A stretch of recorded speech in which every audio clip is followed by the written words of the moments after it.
না, মুচি গাছের জুতোটা একটু পালিশে করে নেই। দাদা, এই জুতোটা একটু পালিশ করে দেন তো। দেন বাবু, করে দি। আমি একটা মুচি, আমি বড় সুখে আছি, আমার নেই কোনো চিন্তা, বড় সুখে আমি ঘুমাই, টাকা পয়সার কোনো চিন্তা নাই।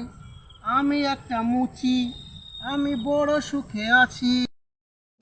আরে মুচি তো খুব সুখেই আছে, ওর তো কোনো চিন্তাই নেই।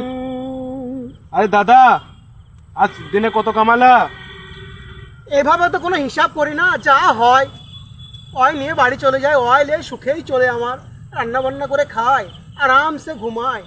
ও টাকা কী হলো অত আমি দেখি না, চিন্তা নাই, কোনো ই নেই, টেনশন নাই, যা হয় ওই ই করি, কিনি চাল ডাল, ওই খেয়ে নি আর ঘুমাই আরাম করে, কোনো চিন্তা আমার, টেনশন নাই। বুঝলেন বাবু? আহা হা হা হা, বড় সুখে আছি।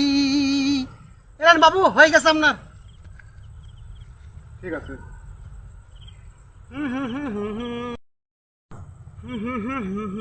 হ্যাঁ দাদা, এই 500 টাকা রাখো, তোমার অনেক সময় কাজে লাগবে। আরে বাবরে, 500 টাকা! এই 500 টাকা তো আমি জীবনে দেখিনি। বাহ বাহ বাহ, আমার দারুণ হবে। ওরে মন রে, মন রে। বাবু, শুনেন শুনেন শুনেন। কি হলো? আরে বাবু, আপনার 500 টাকা আপনি রাখেন। কেন? আর বলেন না, এই 500 টাকা নিয়ে মহা চিন্তায় পড়ে গেছিলাম। এই 500 টাকাটা আমি বাড়ির একটা কাছে কাছে একটা গর্ত করে খুঁড়ে রেখে দিয়েছিলাম, ঠিক আছে? তারপর থেকে তো সারা রাত ঘুম নাই আমার, খালি মনে হচ্ছে চোরালি পালি গেছে না কেলি পালি গেছে, সেই চিন্তা সারা রাত ঘুম নাই।